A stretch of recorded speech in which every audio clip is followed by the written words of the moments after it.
လူဘဝမှာကုသိုလ်ကောင်းမှုတွေလုပ်ပြီးတော့ကောင်းရသုဂတိဘုံတွေရောက်ပြီးချမ်းသာဒုက္ခရနေတဲ့ပုဂ္ဂိုလ်တွေမိမိတို့လူဖြစ်စဉ်ကာလကမြည်သည့်ကုသိုလ်ကောင်းမှုတွေလုပ်ခဲ့ကြတယ်အဲ့ဒီကုသိုလ်ရဲ့အကျိုးတရားတွေကိုခံစားရတယ်ဆိုတာပြန်လီပြောပြနိုင်စွမ်းရှိတဲ့နတ်ပြည်ရောက်နေတဲ့ပုဂ္ဂိုလ်များရဲ့ပြန်ကြားချက်တွေလူတွေကလည်းကုသိုလ်ကောင်းမှုကြောင့်လူဘဝရောက်လာတာဖြစ်တော့လည်းပဲမိမိတို့အတိတ်ဘဝကမြည်သည့်ကုသိုလ်တွေလုပ်ခဲ့လို့လူဖြစ်ရတယ်ဆိုတာကိုတော့ပြန်ပြီးပြောပြနိုင်စွမ်းမရှိကြဘူးရှိတဲ့ပုဂ္ဂိုလ်ဟာအလွန်နည်းတယ်ပေါ့ဘာဖြစ်လို့လဲဆိုတော့လူဘဝနဲ့နတ်ဘဝမတူညီတဲ့အခြေအနေတစ်ခုကပါလူဘဝဆိုတာဂဗ္ဗတေယကမိခင်ရဲ့ဝမ်းထဲမှာ9 လ 10 လ 9 လဆိုတာလို့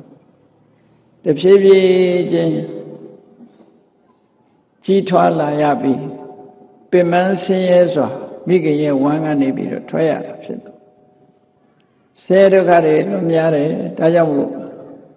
မေ့သွားတာဘဝကိုမေ့သွားတာတွေအမတန်မှများနတ်ပြည်ရောက်တဲ့ပုဂ္ဂိုလ်တွေကြတော့ဒီဘဝကမျက်စိမိတ်သွားတာနဲ့ဟိုဘဝမှာအိယာကနိုးလာတယ်လို့ပဲချက်ချင်းသိချက်ချင်းဘဝကနဲ့မွေးဖွားလာတဲ့ဥပပပฏิတန်တေလို့ဆိုတော့သူတို့မှာမွေးဖွားရခြင်းဆင်းရဲဆိုတာမခံစားရမခံစားရသည့်အတွက်ကြောင့်အတိတ်ဘဝပြန်လည်ပြီးတော့မှတ်မိနိုင်ကြအိယာကနိုးလာတဲ့ပုဂ္ဂိုလ်ဟာအိပ်ပျော်နေတော့ကမက်နေတဲ့အိမ်မက်တွေကိုပြန်ပြောပြနိုင်တယ်လို့ပဲအတိတ်ဘဝကအကြောင်းအရာတွေကိုပြန်လည်ပြောပြနိုင်ကြတယ်လူတွေမှာတော့ဆင်းရဲဒုက္ခတွေကအလွန်ကြီးမားသည့်အတွက်ကြောင့်သေစဉ်ကလည်းဆင်းရဲဒုက္ခတွေကြီးတယ်မွေးဖွားဖို့အတွက်လည်းပဲဆင်းရဲဒုက္ခတွေကြီးမားတယ်ဒါကြောင့်မို့ပြန်လည်ပြောပြဖို့အတွက်မစွမ်းနိုင်ကြဘူးအတော်ရောမေ့လျော့သွားကြတဲ့ပုဂ္ဂိုလ်တွေကများတယ်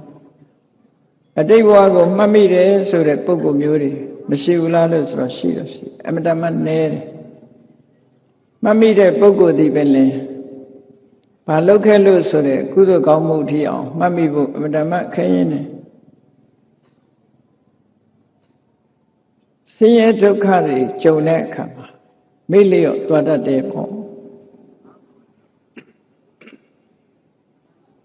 သို့တော်လည်းလူပြည်ရောက်လာတဲ့ပုဂ္ဂိုလ်တိုင်းဟာတစ်ချိန်တစ်ခါတုန်းကကုသိုလ်ကောင်းမှုတွေလုပ်လာလို့ထိုကုသိုလ်ကောင်းရဲ့အကျိုးကျေးဇူးအရဖြစ်ပေါ်လာတယ်ဆိုတာမတ္တမထင်ရှားတယ်ပေါ့ဒီနေရာမှာအဆိုအမိတ်တစ်ခုလက်တွေ့ကျင့်သုံးရတဲ့လက်တွေ့ခံစားရတဲ့ပုဂ္ဂိုလ်တွေပြောပြထားတဲ့သင်ခန်းစာတစ်ခုမှတ်သားဖို့လိုတယ်ပေါ့ဒုက္ခံအဂတပုံညာဏဣဒနတ္ထိပဋ္ဌာစာဆိုလိုတဲ့အဓိပ္ပာယ်ကအဂတပုံညာဆိုတာကုသိုလ်ကောင်းမှုမလုပ်တဲ့ပုဂ္ဂိုလ်လူပြည်ရောက်လာတဲ့အခါမှာကုသိုလ်မလုပ်တဲ့ပုဂ္ဂိုလ်တွေအများကြီးရှိတယ်ဘာကုသိုလ်မှမလုပ်ဘူးနေ့စဉ်နဲ့အမျှစာဝတ်နေရေးအတွက်လုံးမပြီးတော့နေတယ်ဒါနဆိုတာလည်းမရှိဘူးသီလဆိုတာလည်းမဆောက်တည်ဘူးကမ္မထဘာဝနာပွားများမှုဆိုတာဝေလာဝေးမိမိဘဝတိုးတက်ကြောင်းဖြစ်တဲ့ပုံညလို့ဆိုတဲ့ကုသိုလ်ကောင်းမှုကိုလုံးဝမလုပ်တဲ့ပုဂ္ဂိုလ်မျိုးတွေရှိတယ်နေ့စဉ်နဲ့အမျှအကုသိုလ်တွေကြီးပဲလုပ်စာဝတ်နေရေးအတွက်အများတ attva တွေကိုတတ်ဖြတ်မိမိအသက်မွေးဝမ်းကြောင်းအတွက်attva တွေကိုတတ်ဖြတ်ပြီးတော့အသက်မွေးရတဲ့ပုဂ္ဂိုလ်တွေသူများပစ္စည်းကိုခိုးဝှက်ပြီးတော့အသက်မွေးရတဲ့ပုဂ္ဂိုလ်တွေသူတစ်ပါးကိုလိမ်ညာပြီးတော့အသက်မွေးရတဲ့ပုဂ္ဂိုလ်တွေမူရစေဝါတွေစားသုံးပြီးတော့ဘဝမှာအခြေအနေဆုံးနေတဲ့ပုဂ္ဂိုလ်တွေ အဲ့ဒီပုဂ္ဂိုလ်တွေဟာကုသိုလ်ကောင်းမှုဆိုတာ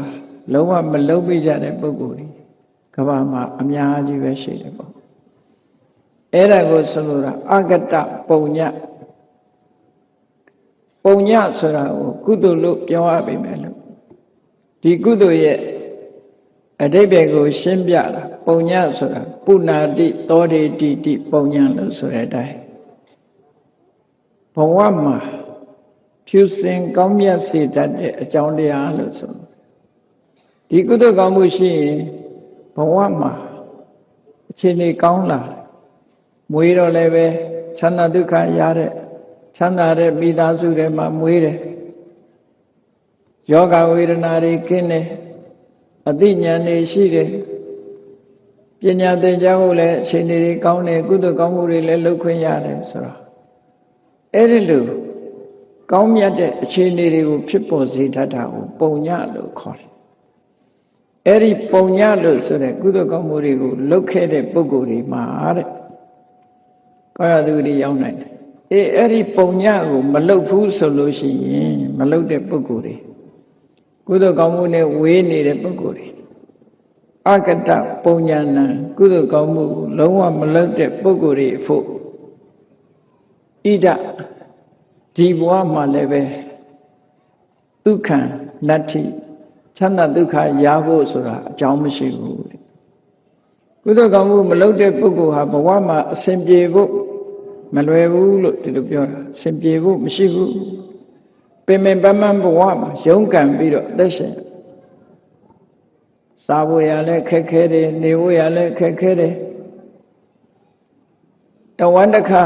ကြောင်းဖို့ရအတွက်တောင်မှအမြဲတမ်းခဲရင်တယ်လို့ဒီလိုဆိုတာပေါ့နော်ကံမကောင်းအကြောင်းမလှဘူးဆိုလို့ရှိရင်ဆင်းရဲနေကြတာလူလောကမှာတစ်စိတစ်စောင်းကြည့်လိုက်ရတာနဲ့သိတယ်ပေါ့မိမိနဲ့မိမိပတ်ဝန်းကျင်မှာကြည့်လိုက်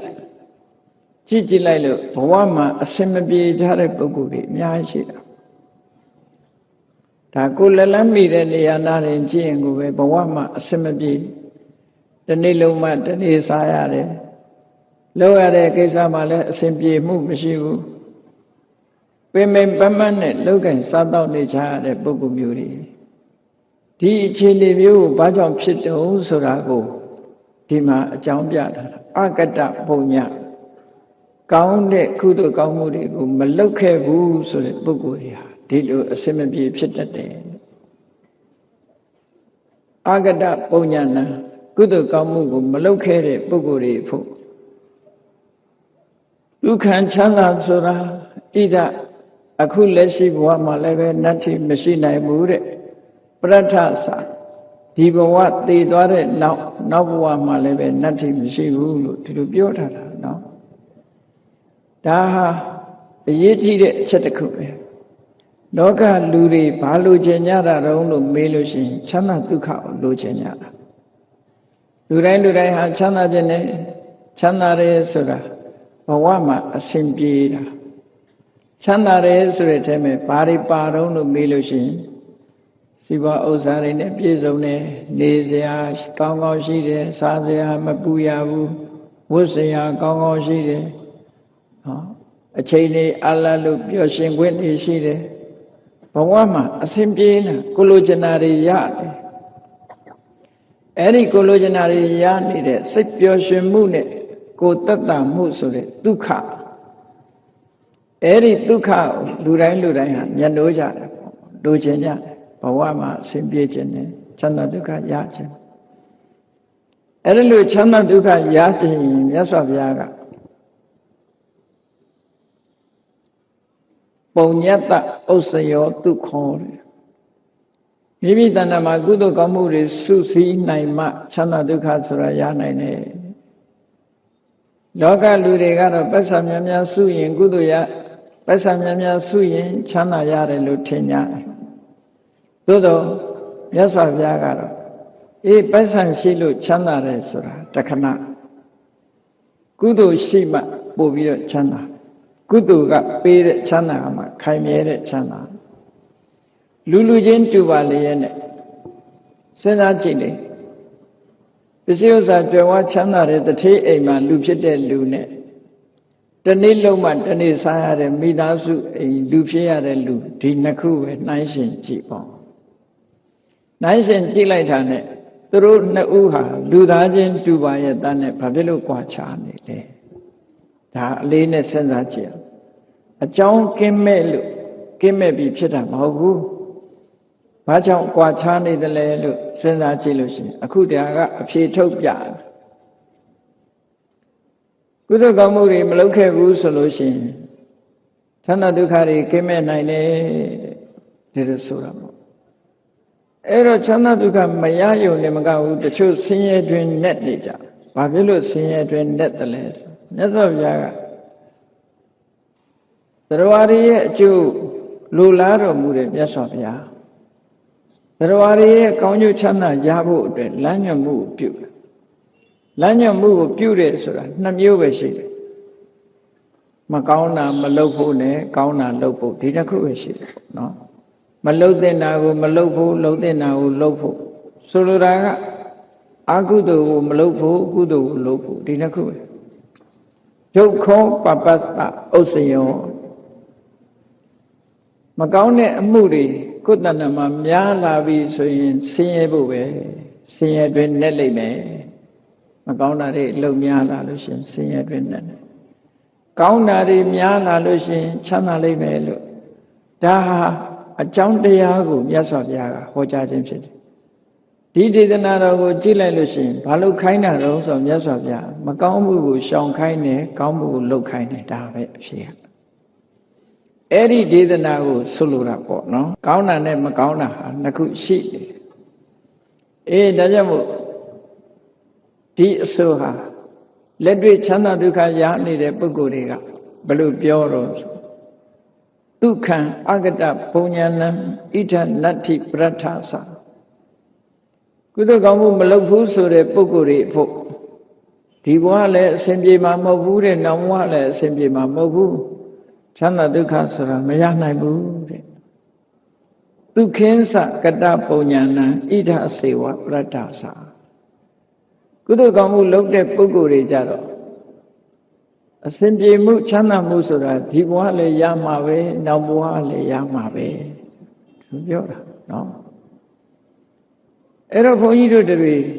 ချမ်းသာဒုက္ခရအချက်နဲ့ဆိုရင်ဘာလို့အမှကုသိုလ်လုပ်ရမှာပဲဒါပဲရှိကုသိုလ်ကောင်းမှုဆိုတာ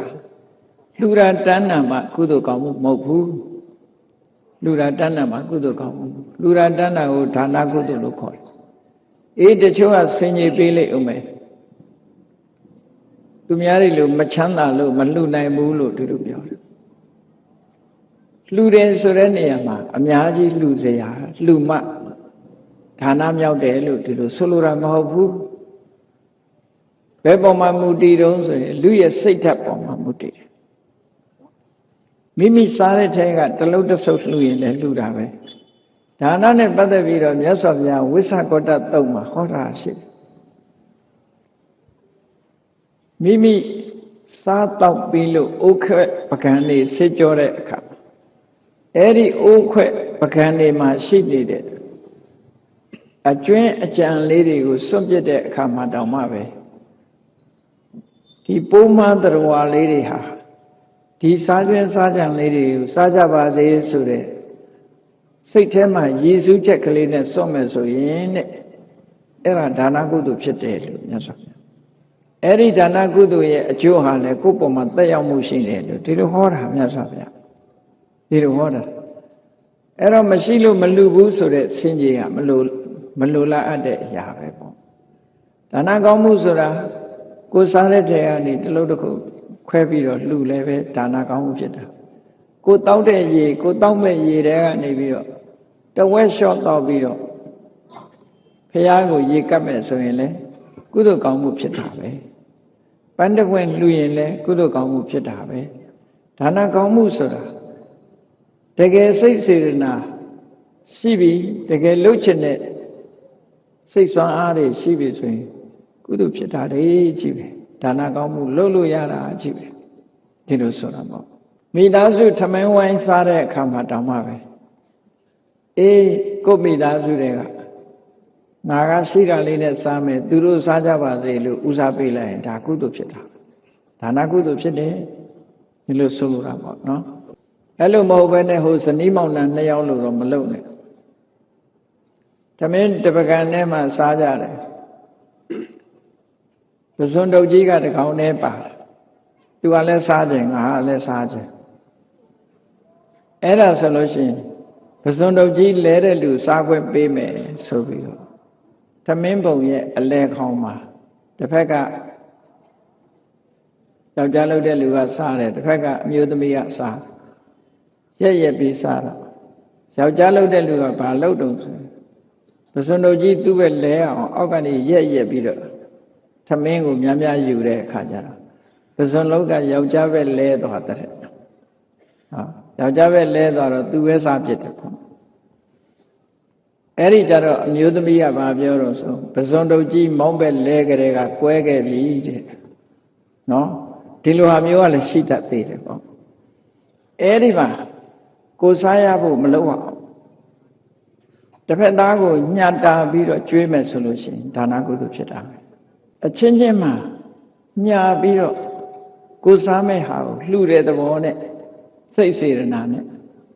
အေးငါလျှော့စားမယ်ဟင်းတုံ2တုံး3တုံးရှိရင်ငါ1တုံးပဲစားမယ်ငါ1ဝက်ပဲစားမယ်ကျန်တာသူစားပါစေဟောဒါနကုသိုလ်ဖြစ်တဲ့အကြောင်းကိုပြောပြတာဒီဒါနကုသိုလ်ကလည်းကောင်းကျိုးချမ်းသာကိုပေးနိုင်စွမ်းရှိတယ်တဲ့ခုနကကိုစားလို့အကျဉ်းစွန့်နာတောင်မှဒါနဖြစ်ပြီဆိုတဲ့အခါမှာအချင်းချင်းစားဖို့စားပဲ့ချင်းညာပြီးတော့ကြွေးမယ်ဆိုရင်ဘယ်ဒါနမဖြစ်ပဲနေမလဲဖြစ်တယ်ဒီလိုဆိုလိုတာသို့တော့လောကကကိုယ့်ဘက်ကိုရက်ထားအောင်ပဲလူလေလို့တွက်ပြီးတော့ကိုရဖို့ကြိုးစားတာကိုပဲလူလေလို့တွက်ပြီးတော့ကိုရဖို့မကြိုးစားရင်လူအလုံးတွက်နေကြတာမှားယွင်းမှုတွေပဲပေါ့အေးဒါနကောင်းမှုဆိုတာဘယ်လိုပဲလုပ်လို့ကုသိုလ်ကောင်းမှုရတယ်နောက်ဆုံးမှဘာမှမရှိတောင်လူကျင်တဲ့စိတ်ကလေးပေးခြင်းကမ်းကျင်တဲ့စိတ်ကလေးမွေးရင်ပဲဒါနကုအတွက်အခြေခံကုသိုလ်လေးတွေဖြစ်နေပြီလက်တွေ့လှူတာမဟုတ်သေးတောင်မှပဲအခြေခံကုသိုလ်လေးတွေအခြေခံကုသိုလ်ဆိုတာမစ္စရိယတရားကိုဖယ်ရှားထားတဲ့သဘောငါတယောက်တည်းသုံးမယ်ဆိုတဲ့စိတ်ဓာတ်ကိုဖယ်ရှားထားတာအဲ့ဒါတည်းပဲမစ္စရိယကိုဖယ်တဲ့ကုသိုလ်ကောင်းမှုဆိုတာဖြစ်နေတယ်ပေါ့အကုန်ကြမရှိပဲနဲ့ကောင်းကျိုးချမ်းသာပေးနိုင်တဲ့တခြားကုသိုလ်တွေရှိသေးတယ်ပါလဲဆိုလို့ရှိရင်ဗုဒ္ဓံတရဏံကိစ္ဆာမိမိမိဘဝကိုဘုရားကိုအနှင်းတယ်ဓမ္မံတရဏံကိစ္ဆာမိသံဃံတရဏံကိစ္ဆာမိမိမိဘဝကိုဓမ္မသံဃာကိုအနှင်းပြီးတော့ကိုယ်ပဲစိတ်ကပ်ပါတယ်လို့ကိုယ့်ရဲ့ဘဝကိုအနှံ့ပြီးတော့တရဏဂုံအလေးအမြတ်ထားပြီးတော့ဆောက်တည်လို့ရှိရင်လေကုသိုလ်ကောင်းမှုအလွန်ကြီးမားတဲ့ကုသိုလ်ကောင်းမှုဖြစ်တယ်မြတ်စွာဘုရားဟောထားတာကိုသိချကြည့်ဘုရားဘယ်လိုဟောတော့ယေကေစီဗုဒ္ဓံတရဏံကတာတိနာတိဂမိတ်တန္တိအပါယភူမေနဲ့ဘုရားတရားတန်ခါယရဏ3ပါးကိုအလေးအနက်စိတ်ပါလက်ပါဆိုဝိจิတ္တမြေဆိုတာကိုပြောတာမဟုတ်ဘူးနော်ဆိုရိုးရှိလို့ကောက်ဆိုတာမဟုတ်ဘူးတကယ်အလေးနဲ့ဘုရားကုံကိုအာယုပြုပြီးတော့ငါဘဝဘုရားကိုအနှံပါတယ်ဘုရားဆုံးမတိုင်းလိုက်နာပါမယ်တရားကိုကျင့်သုံးပါမယ်တန်ဃာတော်တွေစီကနေပြီးတော့တရားဓမ္မသိအောင်ကြိုးစားပါမယ်လူမဲ့တမ်းမဲ့ဆိုရင်တန်ဃာတော်တွေနဲ့ဆက်ဆက်ပါမယ်ဆိုတဲ့ဒီမွန်မြတ်တဲ့စိတ်ဓာတ်ကလေးတွေနဲ့ဘုရားတရားတန်ခါယရဏသုံးပါးကိုကိုယ်ွယ်စိတ်ကချင်းလို့ဆိုတဲ့တရဏဂုံမွန်မြတ်တဲ့တရဏဂုံဩကမှာအမှန်တရားကိုသိတဲ့မြတ်စွာဘုရားတရားဓမ္မတန်တရားဝတ်ကနေထုတ်ဆောင်နိုင်တဲ့စွမ်းရည်ရှိတဲ့တရားနည်းနည်းလေးလူတောင်အများကြီးအကျိုးပြုနိုင်တဲ့တန်ခါဆိုပြီးတော့သမ္မာသမ္ဗုဒ္ဓဝတ္တသောဘဂဝါမြတ်စွာဘုရားဆိုတာကိုယ်ပိုင်ဉာဏ်နဲ့သိတာအသိဉာဏ်ကြီးမားဆုံးပုဂ္ဂိုလ်ဖြစ်တယ်ဒါကြောင့်ကိုယ်ဝယ်ပါတယ်တရားဆိုတာသွားခါတမြတ်စွာဘုရားသခင်ကိုရောမြတ်ကိုရောတိုင်းမှန်မှန်ကန်ကန်ဟောထားတဲ့တရားဖြစ်တယ်ဒါကြောင့်ကိုယ်ကိုစိတ်ကပ်ပါသုပ္ပတိပန္နောဝတ္တတန်ကိုအရိယတန်ခါဟာ တကယ်ကိုဖြောက်မှန်တဲ့အကျင့်မှန်ကန်တဲ့အကျင့်ကိုကျင့်တာဖြစ်ပါတယ်ဒါကြောင့်တရားကိုကိုးကွယ်ပါတယ်ဆိုဗုဒ္ဓသရဏဂစ္ဆာမိဓမ္မသရဏဂစ္ဆာမိသံဃာသရဏဂစ္ဆာမိလို့တရဏဂုံကိုအလေးနဲ့ထားဆောက်တည်လိုက်ရင်မြတ်စွာဘုရားနတ္တိဂမိတ္တန္တိအပါယဘုမေနဲ့အဲ့ဒီပုဂ္ဂိုလ်ကြီးအပေမကြဘူးလို့တတိဟောထားတာတကယ်ကဲ့တဲ့နိုင်နဲ့အပေမကြဘူးတိရိလင်္ကာနိုင်ငံဒီကနေ့တိရိလင်္ကာနိုင်ငံလို့ခေါ်တဲ့တီဟိုကျွန်းမှာ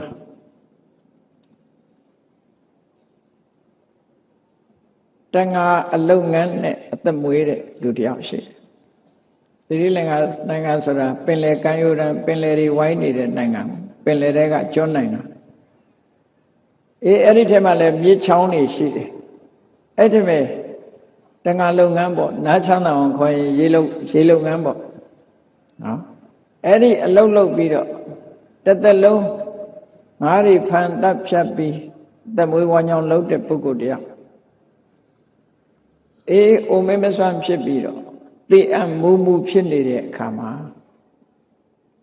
သူ့ရဲ့နိဗ္ဗာန်ဆွမ်းကကြွလာတဲ့ယဟန္တာပုဂ္ဂိုလ်ကြီးက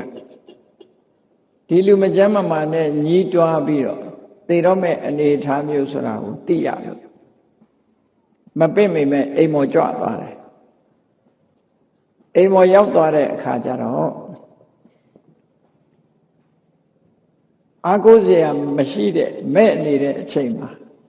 အာကိုးရဆိုတာရှာတတ်တယ်ပေါ့လူတွေအဲ့ဒီမှာတကားတတ်တာမှုရအောင်တရဏဂုံကိုဆိုပါလားလို့ဆိုပါမယ်ဗုဒ္ဓံတရဏဂစ္ဆာမိချပေးတယ်ဗုဒ္ဓံတရဏဂစ္ဆာမိဓမ္မံတရဏဂစ္ဆာမိသံဃံတရဏဂစ္ဆာမိလဲဆိုပြီးရောကိခနဲ့ဆိုအသက်ထွက်သွားပါဏာတိပါဒမဆိုလိုက်ရတော့ဘူးနော်အသက်ကအဲ့ဒီထအောင်မဆောင်သေကံနီးလေးမှာကပ်ပြီးတော့အားကိုးရမရှိတော့ရေနစ်ခန်နီးမှာကြည့်လေလူတွေဘာလေးတွေ့လှမ်းဆွဲတာဒါကြောင့်မလို့ရေနစ်တဲ့လူကိုသွားကဲရင်အဲ့ဒီလူကဖမ်းဆုပ်တာနဲ့ဒီလူကမြုပ်တာဆိုတာအဲ့ဒါပြောတယ်အဲ့တော့သေကံနီးမှာအားကိုးရမဲ့နေတဲ့အချိန်လေးမှာနှစ်ချက်ကြီးဘုရားအားကိုးရပြီဆိုတဲ့အချိန်မှာဖမ်းဆွဲလိုက်တာသို့သောသံဃာတရဏဂစ္ဆာမိလို့ဆိုလိုက်တာနဲ့မေးပြုတ်ကြသွားပြီရှေ့မဆိုနိုင်တော့သိသွားတယ်အဲ့ဒီအချိန်လေးမှာကပ်ပြီးတော့ဆိုလိုက်ရတဲ့ကုသိုလ်ကောင်းမှုကတစ်သက်လုံးငါးတွေတတ်လာတဲ့အကုသိုလ်ကအကျိုးပေးဖို့အတွက်နောက်ကျပါ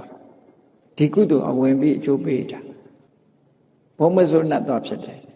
ဘုံမစိုးနတ်ဆိုတာဘယ်နတ်တွေခေါ်တာတော့လို့ဆိုအခုလူတွေပြောနေကြတဲ့အိမ်ဆောင်နတ်တို့ကျောင်းဆောင်နတ်တို့ယုတ်ကစိုးတို့ဒါမျိုးတွေပေါ့နော်မြေကြီးပေါ်မှာလူတွေနဲ့အနိကစတုမာတဲ့နတ်ထဲမှာပါသူတို့မှလည်းဆင်းရဲတဲ့နတ်တွေရှိတယ်ချမ်းသာတဲ့နတ်တွေရှိတယ်ဆင်းရဲတာတွေရှိတယ်ပေါ့အဲ့ဒီဘုံမစိုးနတ်တော့ဖြစ်တာကြည့်တော့တကယ်ကတော့တန်ဃာလုပ်ငန်းနဲ့အသက်မွေးနေတဲ့ပုဂ္ဂိုလ်တယောက်သိပြီဆိုတာနဲ့ဒီအာယုန်နမိတ်တွေလွှမ်းမိုးပြီးအပင်ငရဲတန်းပြီးတော့ရောက်သွားသို့တော့သေကံလေးလေးမှာကပ်ပြီးဒီကုသိုလ်ကောင်းမှုလုပ်လိုက်တာဝင်းကယ်လိုက်တဲ့အခါကျတော့ဟိုအကုသိုလ်တွေကအကျိုးပေးခွင့်မရလိုက်ဘူးနောက်ကျတော့ဒီလိုရောဖြစ်နိုင်သလားလို့ဆိုဖြစ်နိုင်တယ်လေဥပမာမယ်ဥပမာပေးကြတာတော့ဆိုပါစို့ဒီဘရင်အောင်တရားကြီးပေါ်မှာကားတွေပြည့်နေတယ်ဆိုတာကားတွေပြည့်သို့တော့ဟိုဘက်အထွက်မှာထော်လာကြီးတစည်းကရှေ့တုန်းကရောက်နေတယ်နောက်ကမော်ရမြင့်တဲ့ကားတွေကဲတရားကဘသူအရင်ဆင်းတော့ထော်လာကြီးပဲအရင်ဆင်းမှာပေါ့ထော်လာကြီးကရှေ့ကရောက်မှာဟုတ်အဲ့ဒါလိုပဲကုသိုလ်ကောင်းမှုကရှေ့ကရောက်နေသည့်အတွက်ကြောင့်နောက်ကကားတွေဘယ်လိုမှရှေ့တိုးလို့မရဘူးအဲ့ဒါလိုပဲအကုသိုလ်တွေဟာသူရှေ့တိုးလို့မရဘူးဘုရားတရဏဂစ္ဆာမိလို့ဆိုလိုက်တဲ့ကုသိုလ်ကပိတ်ထားတာအဲ့ဒီကုသိုလ်ကအင်အားတလောက်ကြီးမရှိပဲကောက်ပြီးအကျိုးပေးတယ်ဟောအပင်ငရဲကြအောင်မကြောက်ဘုံမဇုဏဖြစ်သွားတယ်တဲ့ဘုံမဇုဏဖြစ်တဲ့အခါမှာသူ့ပေါ်မှာကျေးဇူးပြုခဲ့တဲ့ ယဟန္တာကြီးစီလာပြီးတော့ကိုတင်ပြတယ်ကိုတင်ပြပြီးတော့သူကပြောသွားတယ်အားမလို့အားမရတပည့်တော်ဗုဒ္ဓံတရဏကိစ္ဆာမိဓမ္မတရဏဒါလေးတွေဆိုတာအရှင်ဘုရားက၅ပါးသီလချမပေးလို့၅ပါးသီလချပေးရင်အထက်နှက်ပြည့်ဖြစ်ရမှာပေါ့အခုဘုံမစိုးနှက်ပဲဖြစ်တော့ယန္နာမထေရကြီးကဘာပြောလိုက်သေးတော့ဘာပြောလိုက်တော့ဆိုငါကချပေးတာမင်းမမစိုးနိုင်တော့တာတဲ့ဒီလိုပြောတာအဲ့တော့အလကားပြောတာမဟုတ်ဘူးကုသိုလ်ကောင်းမှုဆိုတာဒီလိုကဲ့တင်နိုင်စွမ်းရှိတယ်လို့သူပြောတာဗမာပြည်မှာလည်းဒီလိုဇလန်းနေမရှိဘူးမဟုတ်ရှိမှတ်ထားရင်အများကြီးတွေ့နိုင်တယ်ပေါ့ကောင်းတာလုပ်နေတဲ့ပုဂ္ဂိုလ်လည်းမကောင်းတဲ့ပုံရောက်သွားတယ်မကောင်းတာလုပ်နေတဲ့ပုဂ္ဂိုလ်လည်းကောင်းတာရောက်သွားတေကံဤလှုပ်လိုက်တဲ့ကုသိုလ်ကံအကုသိုလ်ကံကိုအာတဏ္ဏကံလို့ခေါ်တယ်စာပေကျမ်းကနေမှာဥပမာပေးတယ်ညနေနွားတွေနှချမ်းနဲ့အကုန်သွင်းလိုက်တဲ့အခါနအိုးနှမင်းကနောက်ဆုံးကပါလာတော့ခြံပေါက်ဝမှာပဲသူအိတ်တယ်တဲ့နှပြိုးနှတန်တွေကရှေ့ရောက်သွားပြီးတော့သူကခြံထဲထိအောင်ခြံဝါလေးမှာသူနောက်ကျတော့ရှေ့တိုးစရာမရှိတော့ခြံဝါမှာအိတ်တယ်မနဲ့ခြံတကားဖွင့်ထုတ်လိုက်ရင်ဘယ်သူအရင်ထွက်ရနအိုးကြီးပဲအရင်ထွက်မှာပဲအာတဏ္ဏကံဆိုတာတေကံဤမှာလှုပ်လိုက်တဲ့ကုသိုလ်ကံဆိုလဲကုသိုလ်ကံအကျိုးပေးတော့တေကံဤမှာလှုပ်လိုက်တဲ့အကုသိုလ်ကံဆိုလဲအကုသိုလ်ကံအကျိုးပေးတော့နှစ်ခုရှိတယ်အကောင်းနဲ့အဆိုးနှစ်မျိုးရှိတယ်အားလုံးကြားဝေးရလိမ့်မယ်ကောသလမင်းကြီးရဲ့မိဖုရားမန္လိကဒေဝီဆိုသူကမင်းမျိုးကလာတာမဟုတ်ဘူးပန်းဝီရင်စိုက်ပျိုးပြီးတော့ပန်းနေခူးရောင်းတဲ့မိသားစုကနေပြီးတော့မွေးဖွားလာတဲ့ဆင်းရဲသမားသို့တော့တွက်လက်တယ်ချက်ချတယ်အသိဉာဏ်ထက်မြက်တယ်ဘုရင်ကြီးစစ်ရှုံးပြီးတော့ပြေးလာပြီးသူတို့ပန်းဝီရင်နဲ့ရောက်လာတဲ့အခါမှာကျန်တဲ့လူတွေကတော့ဘုရင်မြင်တော့အကုန်ထွက်ပြေးပြီးပုန်းနေကြတယ်သူကတော့မပုန်းဘူးဘုရင်ကြီးကိုထွက်ကြိုတယ်တွတ်လက်လက်နဲ့မြင်းကိုဖမ်းဆွဲပြီးတော့မြင်းကိုရေဒီပါတွေတိုက်ဘုရင်ကြီးကိုတခါလေရက်ဒီပါတွေခတ်ပေးရေဒီပါတွေအေးဘုရင်ကြီးတောက်ဖို့တွေအကုန်လုံးလှုပ်ပေးနေရာထိုင်ခင်းတွေလှုပ်ပေးတွတ်လက်လက်လှုပ်ပြီးတော့ဘုရင်ကြီးကသဘောကျသွားပြီသူနန်းတော့ခေါ်သွားတယ်နောက်ပိုင်းမိဖုရားဖြစ်သွားတယ်မန္လိကမိဖုရားဆိုအဲ့ဒီမန္လိကမိဖုရားဟာဘုရင်ကြီးနဲ့အမတန်မှယဉ်နှီးတယ်ဆင်းရဲသမားကမွေးလာတာဖြစ်ပေမဲ့အသိဉာဏ်ရှိတော့ဘုရင်ကြီးနဲ့အနိကတွတ်လက်လက်သူကလောက်တတ်ကင်တတ်ပြောတတ်ဆိုတာဆိုဘုရင်ကြီးကသူ့အားကိုးတယ်နောက်ဆုံးတေကံနီးကြတော့ဘုရင်ကြီးကိုသူမသိစေချင်တဲ့ကိစ္စတစ်ခုအတွက်ညာလိုက်တယ်ညာလိုက်ပြီးတော့စိတ်မကောင်းဖြစ်သေတော့လေအဲ့ဒီစိတ်မကောင်းတဲ့ဝမ်းနေမှုငါမဟုတ်တာလုံးမိပြီငါမဟုတ်တာလုံးမိပြီဆိုတဲ့ဒေါမနတဝမ်းနဲ့ကြေကွဲတဲ့စိတ်နဲ့သေသွားတော့ဝိသိငရဲကြသွားတယ်9 ရက်တည်းကုသကောင်းမှုတွေအများကြီးလုပ်တာသူလုပ်ပြီမဲ့လို့သေခံနည်းလေးမှာခုနမကောင်းတဲ့အကုသိုလ်တွေကလွှမ်းမိုးသွားတဲ့စိတ်နဲ့သေသွားတော့ငရဲရောက်သွားတာဒါကြောင့်မို့ကုသိုလ်နဲ့အကုသိုလ်ဆိုတာဗမာစကားပြောသလိုကင်းဥကင်းကြက်ဥကြက်ဆိုတာလိုပဲနော်ကင်းကဥယင်လဲကင်းကအရင်ကတ်လိုက်မှာပဲကြက်ကဥယင်လဲကြက်ကအရင်ဆိတ်လိုက်မှာပဲအဲ့ဒါလိုဖြစ်တတ်တယ်ကုသိုလ်ဆိုတာကဲတင်နိုင်တယ်ဆိုတာကိုမှတ်သားချဖို့ပေါ့နော်အေးဒါကြောင့်မို့လို့လူတွေဟာသေကံဤမှာသိအရေးကြီးတယ်အခုခေတ်ဆိုလို့ရှိရင်တော့လူမမာအိမ်ဆိုလို့ရှိရင်လာကြတယ်ဟိုကလာမေးဒီကလာမေးလူမမာမေးဆိုပြီးတော့သွားကြတယ်ဗမာတွေပါသွားတာလာတာတော့မေတ္တာနဲ့ကရုဏာနဲ့လာတာကောင်းပါတယ်သို့တော်လည်းလူမမာအနာထားပြီးတော့ဗဇက်ကတောင်ပြောတာတော့အဆိုးဆုံးပဲဘာတွေပြောတော့ဆိုတာကြားဥတာတွေပြောမှဆိုဒီတောင်ကတော့ကြော်တော့မှမဟုတ်ပါဘူးဟိုကကြားတယ်အဲ့ဒါတွေကိုသူကသူကြောမကြောကိုပြောเสียမှမဟုတ်တာ မရတော့ပါဘူးဒီတောင်ကတော့ကြော်မှာမဟုတ်ပါဘူးနဲ့မဲဒီတောင်ကတော့ကြော်မှာမဟုတ်ဘူးကိုလည်းကြော်အောင်မှကြအဲ့ဒါလို့ပြောကြပြီးတော့အေးသူပစ္စည်းတွေစောစောကြိုတောင်းထားကြညီတို့တော့ကြဘယ်ထားလို့ထားမှမသိဖြစ်ပိုက်ဆံလေးရှိပြန်တော့လေဒါတွေဘု து ပေးခဲ့တာတော့ဗန်စာအုပ်ကဘယ်နှထားတာတော့ဟိုကမသေးသေးဘူးဒါလေးရှောက်မေးပြီးတော့ဩသေတဲ့လူကမဖြောင်းတော့မဖြောင်းတဲ့အခါကျတော့ပြိတ္တာရင်လည်းဖြစ်တဆေရင်လည်းဖြစ်တရေရင်လည်းဖြစ်နေအိမ်မောမစင်းတနေ့တော့မှပဲရန်ကုန်ဘက်ကအမျိုးသမီးတယောက်ကစာလေးနဲ့လျှောက်တယ်သူတို့မတရားဟုတ်တဲ့ဆုံးသွားတဲ့အခါမှာသူဆုံးသွားတဲ့နေ့ကနေစပြီးတော့နေ့တိုင်းနဲ့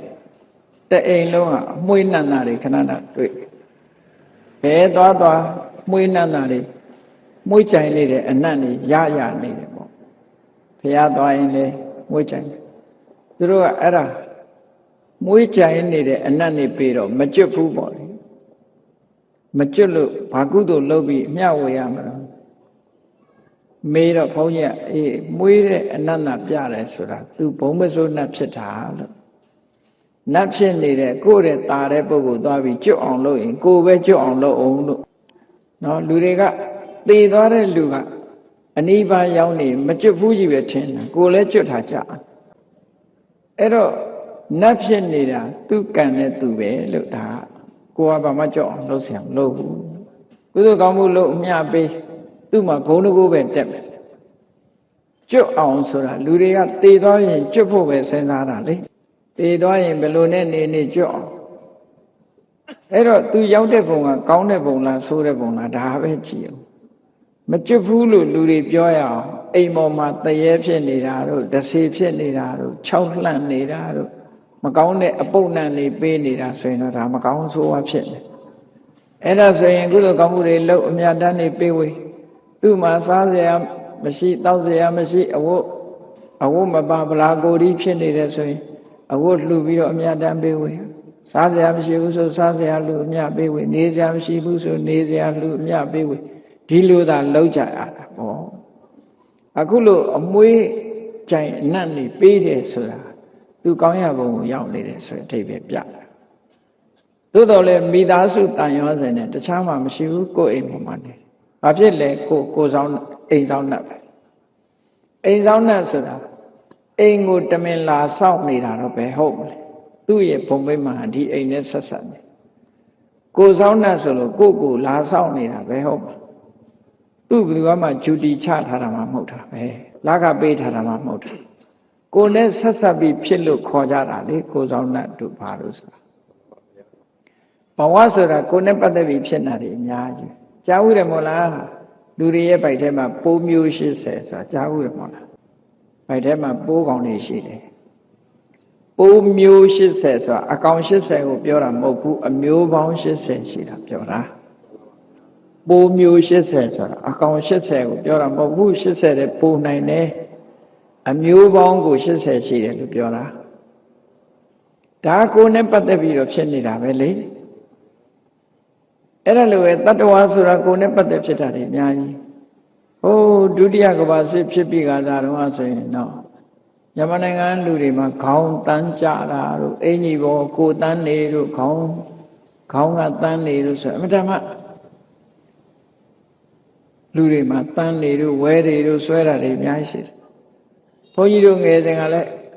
အင်ကြီးချွတ်လိုက်လို့ရှိရင်ချုပ်ရိုးမှာတန်းနေတွေ့တယ်နော်ဘယ်ရောက်လာတာမှမသိဘူး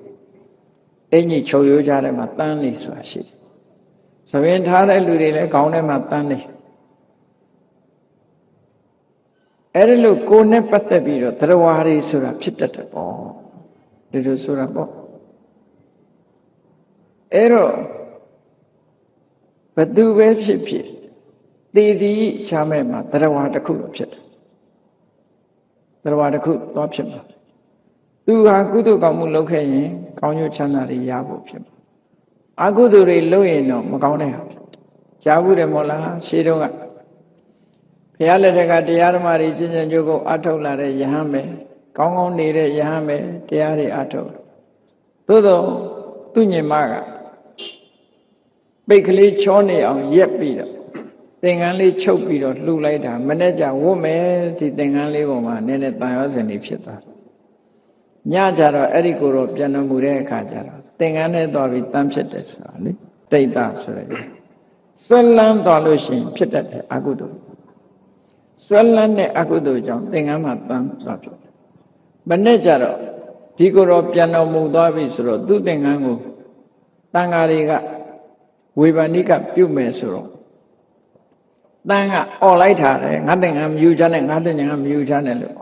အဲ့ဒီအော်တာကိုတာမန်လူတွေရဲ့နားထဲမှာမကြားရဘူးမြတ်စွာဘုရားကဒိဗ္ဗသောတာနဲ့နားထောင်တော့ကြားနေရအဲ့ဒါနဲ့ယဟန်တွေကို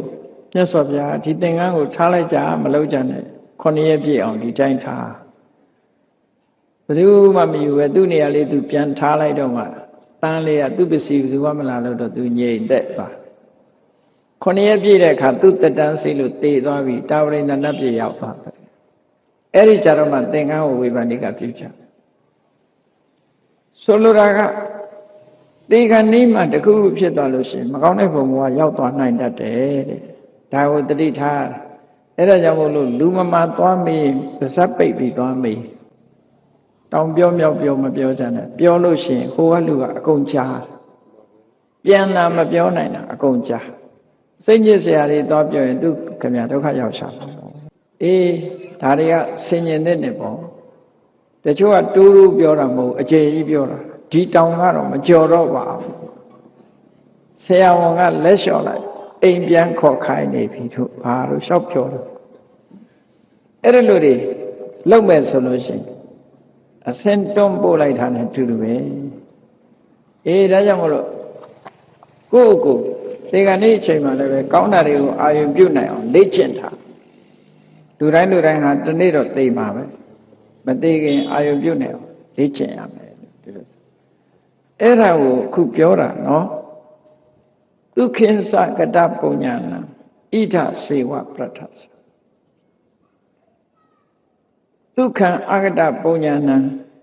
ဣဒနတ္ထိပရထသဒုက္ခိသကတပုညနာဣဒစေဝပရထသဒီစကားပိုင်လေးတွေကိုမှတ်ထားဖို့ရကုသိုလ်ကောင်းမှုမလုပ်ဘူးဆိုရင်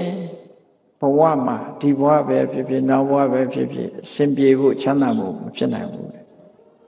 ကုသိုလ်ကောင်းမှုလုပ်ထားတဲ့ပုဂ္ဂိုလ်တွေအဖို့ဒီဘဝမှာလည်းအစဉ်ပြေနိုင်တယ်နောက်ဘဝမှာလည်းအစဉ်ပြေနိုင်ဒီဘဝလည်းချမ်းသာနိုင်တယ်နောက်ဘဝလည်းချမ်းသာဒါကြောင့်မို့လို့ဘုန်းကြီးတို့တွေရရှိနေတဲ့အချိန်မှာကုသိုလ်ကောင်းမှုလုပ်ရမယ်တရဏဂုံဆောက်တည်တာလည်းကုသိုလ်ကောင်းမှုပဲပါဏာတိပါဒဝေရမဏိသိက္ခာပုဒ်တွေဆောက်တည်တယ်လေးလေးနက်နက်ထားတယ်သူများသင်္ကမတတ်ဘူးသူများဥစ္စာမခိုးဘူးအလေးနဲ့ထားပြီးဆောက်တည်အဲ့ဒီကုသိုလ်တွေကသေးတဲ့ကုသိုလ်မဟုတ်ဘူးအမတန်ကြီးမားတဲ့ကုသိုလ်တွေဒီလိုဆိုတယ်ဒါလောက်တင်မဲ့ကောင်းရသူဂတိရောက်ဖို့ရစိတ်ချနေရပဲနော်တရဏဂုံဆောက်တည်လိုက်တာနဲ့အပယ်လေးပုံကလွတ်နိုင်တယ်၅ပါးသီလဆောက်တည်လိုက်ထိတဲ့ပို့ပြီးတော့ခိုင်မာသွားတယ်ပေါ့တာမန်ကုသိုလ်လေးလို့မအောင်မေ့လေနဲ့ဒီကုသိုလ်ဟာအမတန်မှကြီးမားတယ်လို့ဒီဇလန်းရကြည့်လိုက်သာဝတိပြည်မှာမြတ်စွာဘုရားကိုကိုယ်ဝယ်စိတ်ကတ်တဲ့ဥပဒကတယောက်ရှိတခါကြီးတယောက်သူနဲ့အဖော်တွေဥပဒကတွေများစွာမြတ်စွာဘုရားကျောင်းတော်တူတူသွားကြတယ်တရားနာကြတယ်မြတ်စွာဘုရားတရားနာပြီးတော့တရက်တော့သူပါလို့သူ့အိမ်ကိုတန်ခါ၄ပါးအမြဲတမ်းဆွမ်းကပ်ချင်တယ်သူနိစ္စဗတ္တလို့ခေါ်တယ်အခုခေတ်တော့ဗမာလူမျိုးတွေမှာဆွမ်းကန်ကိုတော်ဆိုပြီးတော့ဖိတ်ထားလေးရှိကြတယ်မဟုတ်လားထိုင်ကိုတော်လို့ခေါ်တယ်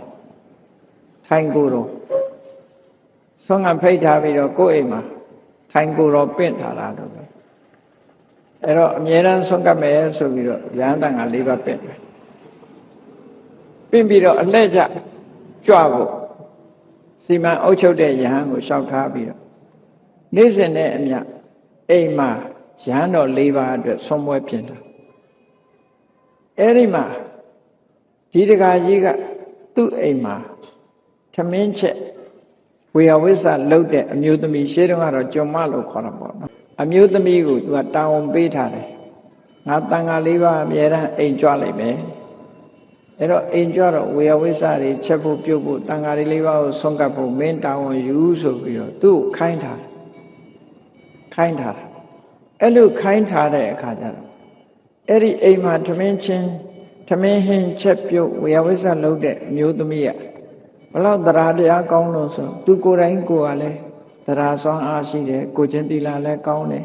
စိတ်ကောင်းနှလုံးကောင်းထားတော့ကိုဖိရင်ဖိတန်ဃာတွေကြွမလာခင်ကကျွတ်တင်ပြီးတော့ချက်ပြုတ်စီမံထားတယ်ထိုင်ဖို့နေရာတွေကျွတ်တင်ပြင်ဆင်ထားတယ်အမွှေးနတ်သားတွေဘာတွေလုပ်ပေးထားတယ်ရေတွေဘာတွေအစင်းနဲ့လုပ်ထားတယ်တန်ရှင်းရေးတွေအလုံးလုပ်ထားပြီးနေ့တိုင်းတန်တန်ပြပြမနဲ့စောရေးထားပြီးဝေယဝိဆသူလုပ်တယ်တရက်လည်းမဟုတ်ဘူးနေ့စဉ်နဲ့အမျှအဲ့ဒါလို့ကိုပြီးရင်ပြီးကြိုးစားပြီးတော့တန်ဃာတွေကိုနေ့တိုင်းဝတ်ပြုတယ်အဲ့မျိုးသမီးဟောသူပစ္စည်းနဲ့လောက်တာမဟုတ်ဘူးသူများပစ္စည်းနဲ့လောက်တာနော်အဲ့ဒါလို့စိတ်ပန်လက်ပန်ကုသိုလ်ကောင်းမှုတွေလုပ်တဲ့အခါသူကိုယ်တိုင်ကလည်းပဲတရားဓမ္မနဲ့သိလို့စိတ်ရှိတော့တရက်တော့ဆွမ်းခံကြွလာတဲ့ဆွမ်းစားကြွလာတဲ့မထေရကြီးတွေထံချင်းကပ်ပြီအရှင်ဘုရားတဲ့တပည့်တော်တို့ဘဝဆိုတာအိုခြင်းနာခြင်းသေခြင်းဆိုတာတွေနဲ့မကင်းနိုင်ပါဘူးတဲ့အဲ့ဒီလိုအိုခြင်းဆင်းရဲနာခြင်းဆင်းရဲသေခြင်းဆင်းရဲဆိုတဲ့ဆင်းရဲဒုက္ခတွေကလွတ်အောင်တပည့်တော်ဘာလုပ်ရမလဲဘာလုပ်ရမေးတာနော်သူကလောကလူတွေတချို့ဆိုစဉ်းတောင်မစဉ်းစားဘူးနော်အိုတာသူကသူအိုတယ်လို့ထင်မှာနာတာသူကသူသေတာလည်းသူကသူသေတယ်လို့ထင်တယ်မစဉ်းစားဘူးသူကတော့စဉ်းစားတယ်တပည့်တော်တို့ဒီဘဝမှာလည်းအိုရအောင်မယ်အိုပြီးရင်သေရအောင်မယ်နောက်ဘဝကျတော့ပြန်မွေးရအောင်မယ်မွေးပြီးရင်အိုအောင်မှာပဲသေအောင်မှာကိုယ်ရှိကသွားနေတဲ့ပုဂ္ဂိုလ်ကြီးကြည့်လိုက်ဒီတိုင်းပဲအဲ့ဒီလိုတန်တရားကြီးကလွတ်ဖို့အဆုံးသတ်ဖို့ဆိုရင်တပည့်တော်ဘာလုပ်ရမလို့ဆိုတော့ရဟန်းတော်တွေကသူ့ကိုတရားဟောတယ်တရဏဂုံကိုစောင့်တည်ဘုရားဆုံးမကိုလိုက်နာဖို့တရဏဂုံစောင့်တည်ဘုရားကိုကိုယ်ပဲစိတ်ကပြီးတဲ့အခါ၅ပါးသီလလုံညုံအောင်ထိန်၅ပါးသီလလုံညုံအောင်ထိန်ကိုယ်စိတ်လေးကို၅ပါးသီလနဲ့ဆွဲဆွဲမြဲမြဲထားဥပုသ်တရင်စောင့်တည်တယ်ဥပုသ်နေ့တွေမှာဆိုရင်၈ပါးသီလစောင့်တည်ဘုရားတရားဟောတဲ့အခါတန်ဃာတွေတရားဟောတဲ့အခါမှာတရားဓမ္မနာနောက်ဆုံးမှာကိုယ်ခန္ဓာကိုယ်တဏ္ဍာမှာရှိတဲ့ယုတ်နဲ့နာရုပ်ရည်နာရည်ဒီနှမျိုးပဲရှိတယ်ဒီယုတ်နံကိုပဲအများပုရုဇဉ်တ attva တွေကငါလို့ထင်ကြတယ်ငါဟာလို့ထင်ကြတကယ်တော့ငါဆိုတာမရှိဘူးငါဟာဆိုတာလည်းမရှိဘူးယုတ်နံတသက်တာရှိတယ်ဒီတရားတွေဟာလည်းမြဲတာမဟုတ်ဘူးခုဖြစ်ပြီးခုပြတ်သွားတာဒါကြောင့်အနိစ္စလို့ပြောတာမမြဲမှုတွေကအမြဲတမ်းနှောက်ယှက်နေလို့ဒုက္ခလို့ပြောတာဒါကိုဘာမှမတတ်နိုင်လို့အနတ္တလို့ပြောတာလို့ဝိပဿနာတရားကိုဘယ်လိုအားထုတ်ရတယ်ဆိုပြီးတော့ရှင်းပြတဲ့အခါမှာတလေးတစားနားထောင်ပြီးတော့ငါးပါးသီလလုံအောင်ဆောင်ထိန်တယ်ဥပုသ်နေ့သတင်းနေ့တွေမှာဥပုသ်ဆောင်တယ်အားလတ်တဲ့အချိန်တိုင်းမှာကမ္မထမ်းထိုင်တယ်မိမိရဲ့ဒီမမြဲတဲ့သဘောတွေဆင်းရဲတဲ့သဘောတွေကိုဆင်ញင်စဉ်းစားတယ်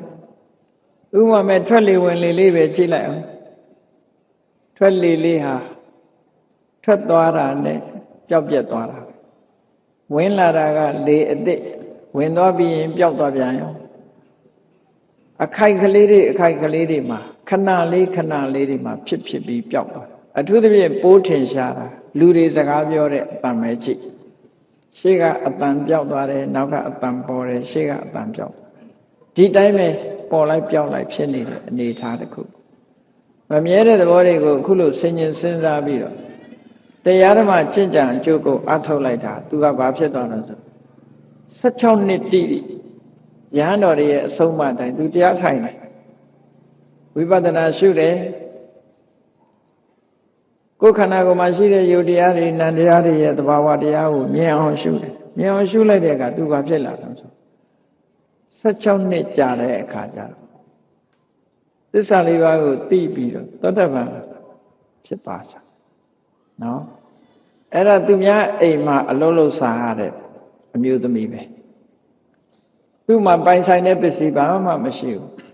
ကိုပြီးရင်ပြီးကုသိုလ်ကောင်းမှုတွေလုပ်တာအေးတရားဓမ္မတွေနာယူပြီးအလေးနဲ့ထားပြီးကျင့်ကြံကြိုးကိုအားထုတ်တော့သောတပန်ဖြစ်သွားသောတပန်ဖြစ်လို့လူဘဝအဆုံးသတ်သွားတဲ့အခါမှာတာဝရိန္ဒနတ်ပြည်မှာတရားမင်းရဲ့အနိကတရားမင်းရဲ့မိဖုရားတစ်ပါးသွားဖြစ်တယ်ပေါ့အလုံးရံရွေတော်တွေကသူ့ကိုလေးပေးရတယ်နော်အစင်တန်းအဲ့လိုမြင့်ပြီးတော့နတ်ပြည်ကချမ်းသာဒုက္ခကိုခံစားရတယ်အဲ့ဒီလိုနတ်ပြည်ရောက်နေတာသာဝတိပြည်ကတထေးအိမ်မှာအလုံးလုံးတဲ့အမျိုးသမီးတယောက်ဟာကုသိုလ်ကောင်းမှုတွေလှုပ်သွားသည့်အတွက်ကြောင့်နတ်ပြည်ရောက်သွားတရက်ကြတော့ရှင်မမောက္ကလံမထေရမြတ်ကနတ်ပြည်ကိုကြွသွားပြီးဘုံမိမ့်မှန်နေလျှောက်ပြီးတော့ကြည့်တယ်ကြည့်တဲ့အခါတရားမင်းကြီးအနိကဘုံကိုကြည့်တဲ့တရားမင်းကြီးရဲ့မိဖုရားတွေထဲမှာသွားဒီအမျိုးသမီးကိုသွားတွေ့တော့မေးတယ်ရှင်မောက္ကလံကရှင်မောက္ကလံကကုသိုလ်ကောင်းမှုတွေလိုက်ပြီးတော့မေးမြန်းစုံစမ်းတဲ့အခါရှင်မောက္ကလံဘာမေးတော့ဆိုမနုဿဘုဒ္ဓကိမကာတိပုံညာလူဘဝတုန်းကဘာကုသိုလ်တွေလုပ်ခဲ့တာတော့တဲ့ဒါလောက်အဆင့်တန်းမြင့်အောင်ခုလိုအဆင့်တန်းမြင့်ချမ်းသာဒုက္ခရနေတာလူဘဝတုန်းကဘာကုသိုလ်တွေများလုပ်ခဲ့လို့တော့လို့ရှင်မောက္ကလံမေးတဲ့အခါကျတော့သူကပြုံးပြီးတော့ဘာပြောတော့ဆို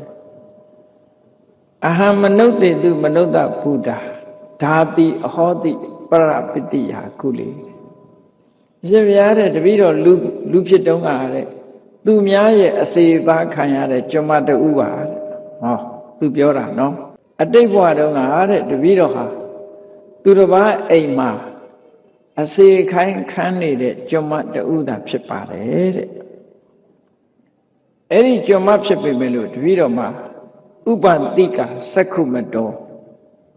ဂေါရမတ္တယတတိနောဂုံတရင်ကြည်တော်မူတဲ့ဂေါရမမြတ်စွာဘုရားရဲ့